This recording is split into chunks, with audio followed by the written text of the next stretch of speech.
let's go ahead and talk about who is going to be dethroning each and every one of the AEW World Champions. All right, so let's go ahead and work our way from the bottom to the top, and I hate to call it the bottom, even though I do compare the tag team championships to like the 1-1A with like the World Championships, because they're like their own separate like entity in a sense, not entity, like division in a sense. But let's start with the bottom with the tag team championships, because this is probably the most interesting one. I think there's a few ways you can go about this. You can go with the Hounds of Hell, or you can go with the Guns. You could potentially go with Undisputed Kingdom's Kyle O'Reilly and Roderick Strong. And honestly, that's a direction I'm going to go with.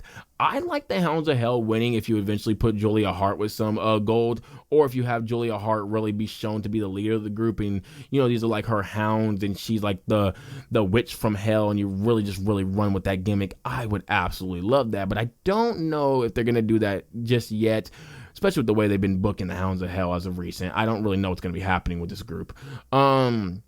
The Guns is an interesting one, because I said earlier you could have Jay White potentially get some gold on him, and then you have the Guns get some gold as well. Maybe Juice Robinson get some gold too, and they return to being Bullet Club Gold. I would love that. I would really love that, because I absolutely love Bullet Club Gold, especially that entrance. One of my favorite entrances in freaking wrestling. It's such an awesome entrance. But I don't think they're going to go in that direction. I think they're going to go with Kyle O'Reilly and Roderick Strong. And the reason why is because I think Adam Cole is going to dethrone the TNT champion of Daniel Garcia. I think the writing's on the wall now for Daniel. It's been a nice run. He's been defending it a lot. I like what he's been doing with it, but I think it's about time that we get story time with Adam Cole, baby. I need to see more of this, man. I miss it, man. It's just so fun.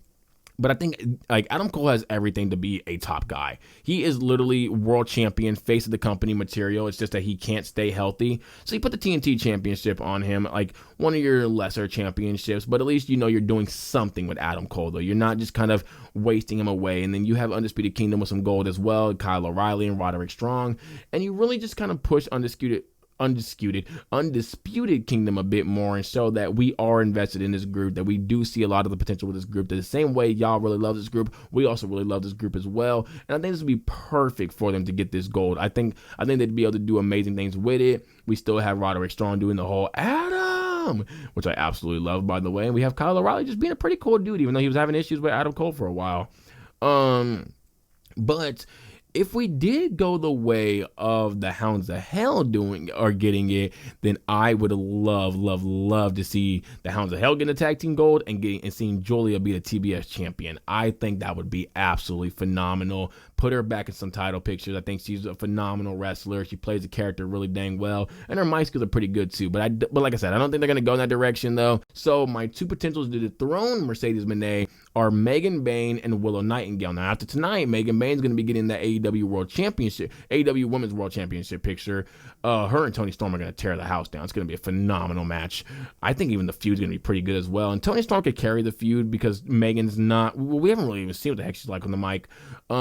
But I think Toni Storm is going to be able to carry his feud, and it's just fine, because Toni Storm is just a natural carrier.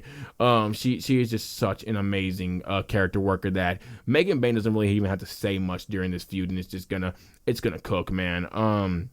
But I think Megan Bayne could do a similar thing with Mercedes Moné, where she could be, getting kind of carried in the feud in terms of like the story, but then, she does absolutely phenomenal in the matches. And I think Mercedes Moné versus Powerhouses is just like, it's like just water and rice. It goes together because you're supposed to do that. You need water for the rice. If you want to cook the rice, you need the water. You ain't gonna use anything else. If you want to have Mercedes Moné be in a match, you put her against powerhouses. You have a powerhouse and you want to put her in a phenomenal 5-star match, you go against Mercedes Moné, because oh my gosh, it's just absolutely phenomenal. I did forget to talk about that Mercedes Moné Momo Watanabe match, by the way, and the MJF Hangman Adam Page match as well. I'm gonna get to those in a second after this. But yeah, no, I think Megan Bayne is the more likely choice for me, but Willow Nightingale I think could be somebody that, if they start doing it, maybe her and Chris Statlander become the very first AEW Women's Tag Team Champions. I would love to see that. I think it'd be incredible for Willow Nightingale. But then we also got to start putting her back into some singles gold as well. If they ever do lose into Mina Shirakawa and Mariah May. or whenever they do, like whoever they lose them to, I want to see Willow Nightingale getting some dang singles gold on her because she's absolutely phenomenal. But I'm gonna go with Megan Bayne. Now, we'll continue this. With Kazuchika Okada, I already said it. He loses to Kenny Omega. I think Kenny Omega is a guy to unify the belts, and then, like I said, with Kenny Omega loses that belt to Will Ospreay. I think it's just it just makes so much sense. Will Ospreay, Kenny Omega are gonna tear the house down. We're not gonna get Will Ospreay targeting Kenny Omega's abdomen the entire time. He might do it a little bit throughout the match, not the entire time. Just like Kenny Omega probably target the neck, but not the entire time. But we're gonna get a phenomenal match between these guys, and we're gonna get a solid finish we're gonna get a clean finish this time, unlike the match that they had in 2023, where it was some little funny business going on. But I think this match is gonna just be an absolute classic 5-star, like every single Will Ospreay Kenny Omega match has been. And then going on to Toni Storm, I want to see her get dethroned by Athena.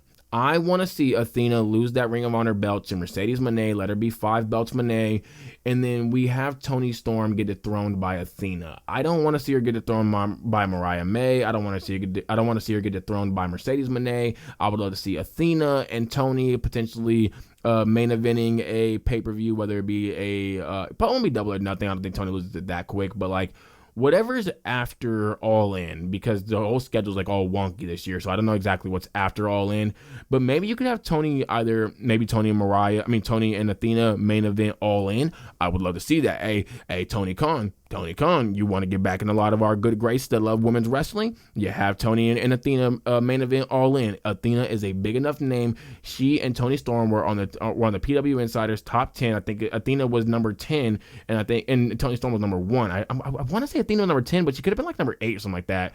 She could have actually been a little higher, but I know it was Mariah May was in there. You had Willow Nightingale in there. You had a lot of your stars in there. So I would love to see Toni Storm and Athena main eventing that dang show. If you don't do it, you better not be a freaking ex-WWE star is all I'll say. If you pick up somebody else that's not ex-WWE and you allow them, and not ex-TNA either, by the way, because if it's ex-TNA, literally the only one I could think of is like Masha Slamovich, and I don't think you're going to do Masha in the main event if you're not going to do Toni and Mariah. So no, I better see Toni and Athena main eventing, and it's going to be absolutely phenomenal. They're going to tear the house down. Everybody gonna be tearing the house down, according to me, man. Why does everybody's house gotta get tore down, man? I think we should keep some houses up, but Toni and Athena are just going to absolutely kill it. And I think Athena should win this, bring her whole minion gimmick on over to the main roster. It's going to be absolutely amazing. And finally, we're going to be able to appreciate Athena, because Athena needs to be appreciated. And then speaking of that AEW World Championship, so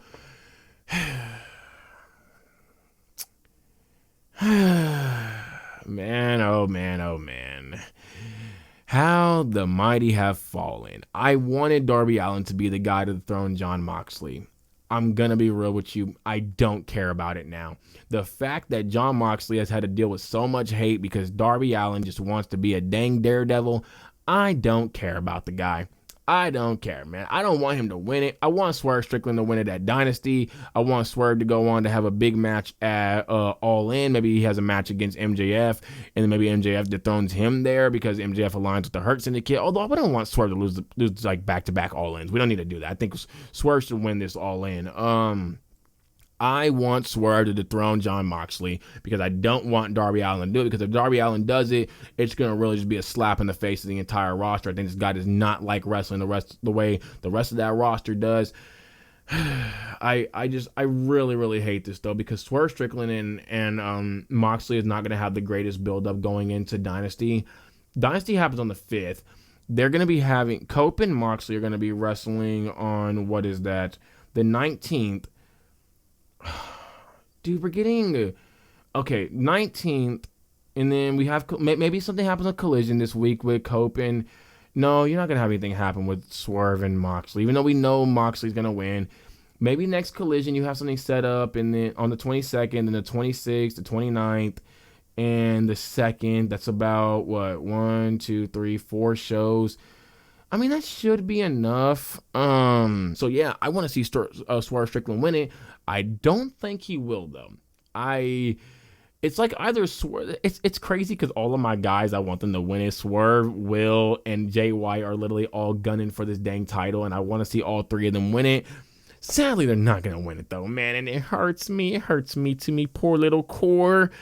But I'm gonna just bet on Swerve, man. I think Swerve gets the AEW World Championship from Jon Moxley. If it doesn't happen at Dynasty, maybe he gets into the Owen Hart tournament somehow and he wins it. And he wins that and he faces Swerve Strickland at All In. I would love to see that.